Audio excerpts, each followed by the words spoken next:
o es muy difícil, o sea, casi imposible, distinguir realidad de ficción. Y esto efectivamente es lo que sucede en la pornografía. El filósofo Jean Baudrillard acuñó dos conceptos que creo que pueden ser muy interesantes para explicar el contexto en el que la pornografía permite tener hoy el poder que tiene sobre los consumidores y sobre la sociedad.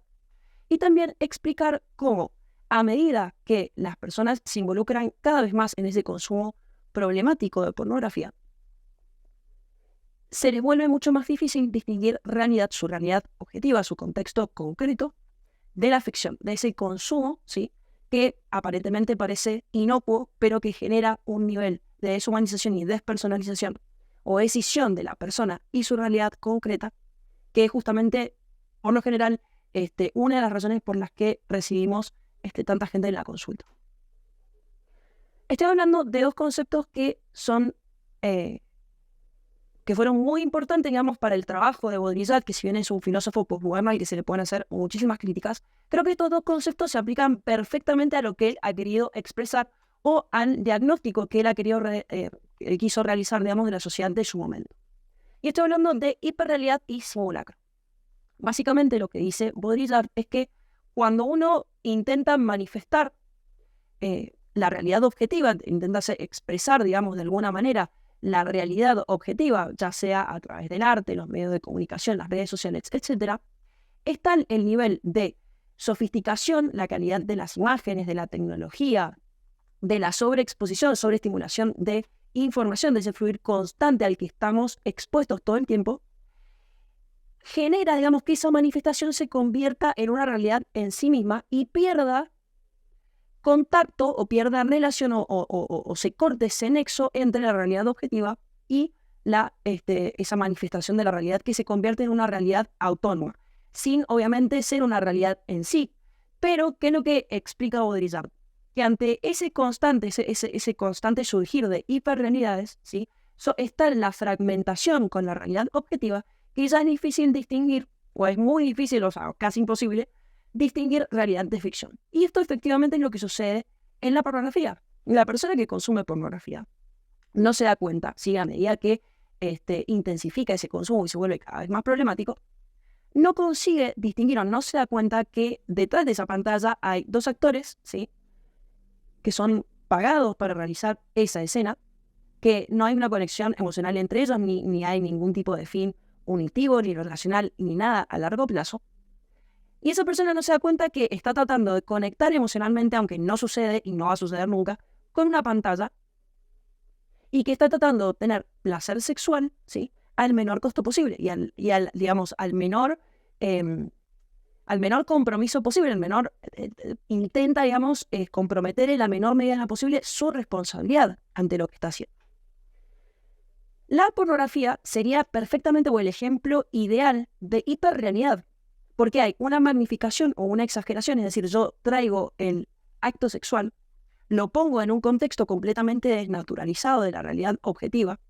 me enfoco solamente en un aspecto de la realidad sexual, que puede ser, por ejemplo, la genitalidad, y punto. ¿Para qué? Para aumentar el placer sexual, para excitar a la persona que lo está consumiendo,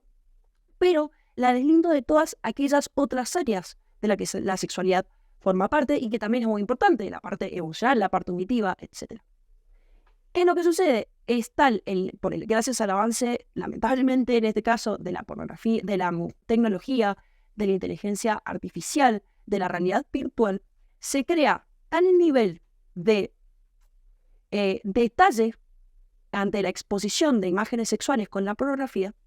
que parecen, para el consumidor, desde el punto de vista fisiológico, también sabemos que el cerebro lo toma como una realidad concreta, como algo existente, pero que no llega a imitar y nunca imitará a la realidad objetiva. Se crea una ilusión ante la que la persona se ve expuesta, y esa ilusión es indistinguible por ese nivel de sofisticación y ese nivel de sobreexposición y sobreestimulación que no termina, que la persona no se da cuenta de que no es real y que está básicamente excitándose ante una pantalla, ante lo que le emite una pantalla, algo que no es real, ante un objeto. El otro problema también es que justamente es necesario ante esta sociedad de consumo que Baudrillard critica, ¿sí?, donde ya el fin de esta sociedad de consumo no es tanto obtener objetos concretos, objetos materiales, sino símbolos, ¿sí? Un estatus que me dan determinados objetos. Si ese objeto en particular me da determinado estatus, lo consumo. Como puede ser que la pornografía me da placer sexual al menor costo posible. Entonces, por eso es un bien, digamos, que lamentablemente cotiza en la cultura actual. Esta ilusión se convierte, según lo que dice Baudrillard, en una simulación de la realidad que es tan real que es indistinguible de esa realidad. Y esa simulación se convierte en simulacros, es decir, intentos de querer recrear la realidad objetiva, pero que se convierten en realidades independientes de la realidad objetiva, ¿sí? Lo cual es un problema, ¿por qué? Porque sabemos, o sea, primero que esa construcción constante de hiperrealidades depende del mantenimiento de una sociedad de información completamente sobreestimulada, o sea, una sociedad de información donde el exceso de información es un constante fluir y donde estamos completamente sobreestimulados de imágenes y de estímulos que no nos permiten sentarnos un segundo a contemplar y hacer silencio y poder distinguir lo real de lo ficticio. Es por eso que en las sociedades de la información vivimos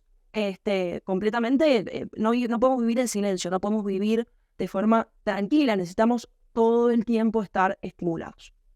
Entonces él dice que de alguna manera esa hiperrealidad está alimentada por esa sociedad de la información y también por la sobreestimulación de las imágenes. Nosotros vivimos, lamentablemente, a través de las imágenes. Ya no vivimos a través, o sea, en una realidad concreta, sino que vivimos a través de lo que la imagen que nosotros tomamos y la imagen que nosotros consumimos expresa. Y esto lo pueden aplicar no solamente a la pornografía, que son imágenes que recibimos cuando las consumimos y vivimos pendientes, digamos, de las imágenes que consumimos todo el tiempo en todos lados, sino también de cómo nos expresamos o qué expresamos nosotros a través de las imágenes en redes sociales.